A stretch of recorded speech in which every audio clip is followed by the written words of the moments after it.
I don't think I'll ever stop praising this anime, not just as an anime, but as a show in general. The slice of life addition to this sports anime is what makes it so perfect to me, because slice of life usually needs to focus on characters to make it interesting and invest the viewer. This is why I really want to talk about Hinata and Kageyama.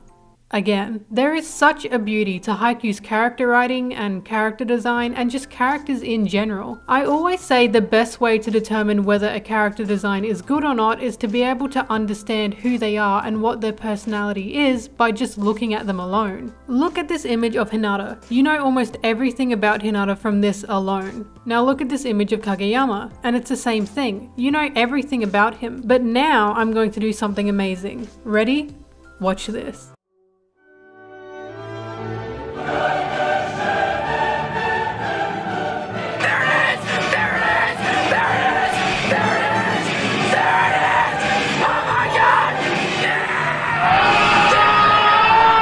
They look beautiful together, and I don't mean this in a shipping sense, but in a general design sense. They are opposites all the way through, from their personality down to their design. One is bright and one is dark. One is happy and one is moody. One is small and one is tall. And they are both cute. I want to talk about why these two complement each other as characters, why they work together, and why they're quite literally written around each other. But before I do that, let's take them away from one another and look at them as individuals. Hinata is a small, happy-go-lucky guy whose traits consist of kindness, optimism, liveliness, cheerfulness, and determination. Of course, he's a lot more things as well, but that's going beyond traits and into deeper character personalities, so we'll stay surface level for now. I'm sure it's obvious to a lot of you, but Hinata's bright orange hair is meant to mirror who he is as a character. Orange being a hot color affiliated with energy and happiness. In fact, Google listed all these off for me when I searched it, and I'm sure we can all agree these things fit Hinata perfectly. The same thing doesn't exactly happen when searching up Kageyama's color, because black has a lot more metaphorical meanings. I don't think Kageyama is affiliated with death, but I'm sure overall we get this gist of black meaning power, strength, but also aggression and authority. It's for this reason that when you switch the colors of these two, it just doesn't look right. We've been told since a young age what to feel and think when seeing these colors, so when you know these characters, seeing them in this way just doesn't make sense. This just looks like Hinata's emo twin, Benata, or something, I don't know. So looking at Hinata's design and thinking of these traits, I always wondered why I didn't find him annoying. As a person, Hinata seems to have no faults. He's social, he gets along with everyone, he loves his family, he makes friends easily, and he doesn't have much that really hits him down for long periods of time. On a surface level, Hinata is a complete Mary Sue. There doesn't seem to be anything interesting about him or anything, I guess, complex about him. If Hinata was in another show, I'd probably think a person this perfect can't exist. Who the fuck is this little asshole? But of course, that's taking both Kageyama and volleyball out of the equation, so let's add it in. Volleyball is of course the main point of, well, everything in the show. I mean, it's literally called volleyball. This is why Hinata works so well in this anime. His perfections and imperfections are determined with volleyball. I personally couldn't care less if someone could or couldn't play volleyball, but this show does. Everyone in this show cares. Hinata especially cares, and that makes Hinata the most flawed character here. How else would you write him apart from this happy, cheerful boy who would absolutely be popular among friend groups and be loved by everyone? Otherwise, he'd be down and out all the time, constantly depressed and just pissed off in general for being unable to perform in volleyball. Pairing him with Kageyama, though, is what keeps Hinata as lovable as he is. Before that, let's go into Kageyama's character traits. Kageyama is moody, abrasive, rude, brash, awkward, but also determined. Of course, that determined trait is where Hinata and Kageyama are able to link up and connect. But looking at everything else, Kageyama just seems absolutely unlikable. Kageyama exists in a show where you are perfect if you're good at volleyball, that you're basically a god on earth if you can toss, serve, spike, and receive above average. So in that sense, Kageyama is a perfect character by the show's volleyball standards, but in terms of slice of life and as a person, he's just a piece of shit, and I say that with all the love in my heart. Kageyama especially wouldn't be the lovable character he is without Hinata by his side. So how do these two work? Well, if I put it as simply as possible, they are quite literally light and dark. Like,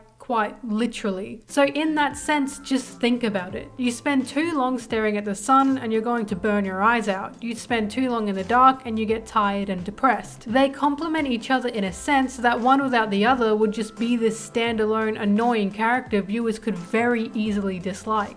But we look at them together and we're reminded of both of their strengths and weaknesses just because they're standing next to each other. Hinata is a social butterfly, but can't serve for shit. Kageyama is socially inept, but serves with the might of Zeus. Hinata isn't great at the basics of the sport, but is willing to listen. Kageyama isn't particularly keen on listening, but is more than great at all the basics of the sport. Without Kageyama's moody, annoyed nature, Hinata's brightness and cheerfulness would start to become repetitive and, dare I say, annoying. Without Hinata's cheerfulness and optimism, Kageyama would seem like an unnecessarily mean-spirited character, which would be very dislikable. If you still don't know what I mean by this, imagine if the whole show centered around Hinata and Nishinoya together. As fun as that would be, the complexity in relationship and character would be almost nothing. It'd be just too much to watch constantly. I think it'd feel like if you were driving 200 kilometers per hour with the windows down and bugs kept smashing you in the face and you were screaming, "Stop, please, stop!" On the other hand, imagine Kageyama constantly alongside someone like Tsukishima. As funny as that would be if you already know these characters, I don't think anyone would really be keen to watch two rude guys just trying to out-arsehole the other. They'd be like punks, actually, now that I think about it. I will never forget when the first episode of Haikyuu came out and people didn't understand Kageyama's intentions when asking Hinata what he'd been doing for the past 3 years, and thought he was just purposely being a dick to Hinata, when in reality he just doesn't know how to talk to people. But Hinata does, and Hinata knows Kageyama doesn't know how to talk to people. So Kageyama's at first seemingly mean-spirited words become something endearing, because Hinata is there to literally point out he doesn't know how he sounds, and it's funny. There's a perfect scene that embodies this in the new season where Kageyama has an outburst and tells his team that they're not playing well enough. At this point, Kageyama's grown. He knows what he said isn't acceptable, but the trauma of his middle school team leaving him alone renders him unable to explain his outburst. But Hinata, God bless this little man, pops up and says, "But why can't he be king? Just don't listen to him, he's an idiot," and immediately breaks all tension, while simultaneously changing the meaning of Kageyama's king nickname from a pejorative term into an endearing one, giving him a metaphorical crown Kageyama can wear with pride. He's been recrowned by Hinata not as a tyrant, but as a king his teammates want and accept. Kageyama himself accepts his new crown too, and that weight has finally been lifted off his shoulders. It's a beautiful moment that makes this old girl tear up. In that sense, Hinata also brings out the goodness in Kageyama. There's a beautiful scene in the last episode of season 1, where after Hinata and Kageyama finish running around screaming, we're shown a point of view shot of Kageyama staring at Hinata, and we get this exchange.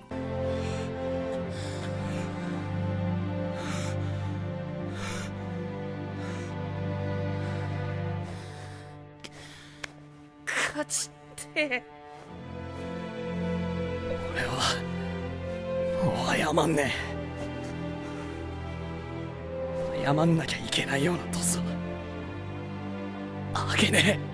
What Kageyama says is the first time Kageyama actually wants to do something for someone. He wants to play volleyball well, not just for himself, but for Hinata. Their shared trait of determination and Kageyama's recognition of Hinata as a player and a person leaves him more empathetic, more compassionate, and this shows further in the new season when Kageyama tells Hinata he can jump even higher. The significance of this moment is just brilliant. This short scene means so much and shows just how much Kageyama has grown as a person throughout the entire first season. It's amazing to me. And this may be looking into it too much, but I thought Kageyama's new design as an adult, as stupid as some people thought it was a way to show Kageyama has grown and opened up to others. I mean, pushing one's hair back and showing their forehead has been used as a way to show a character's growth before, so I wouldn't be surprised if this was Furudate's intention. Hinata and Kageyama just work. They've been created to coexist, and as characters I don't think they'd be as fun to watch as they currently are if they were paired off with someone else. Furudate has perfected this character relationship, not just for Kageyama and Hinata though, but for Haikyuu in general. Nearly every pair you see in Haikyuu are opposites that bring the best out of each other, and it goes beyond the opposites attract trope that a lot of writers only scratch the surface of.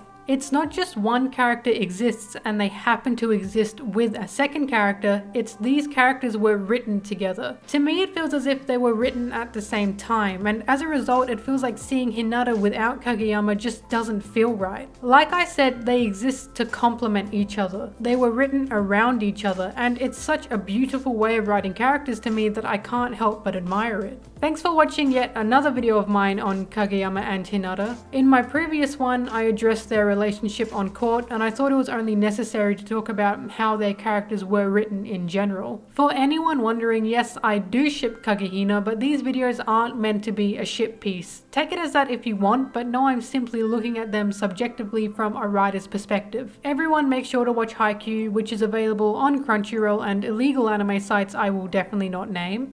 And I'll see you in whatever I make next. Bye!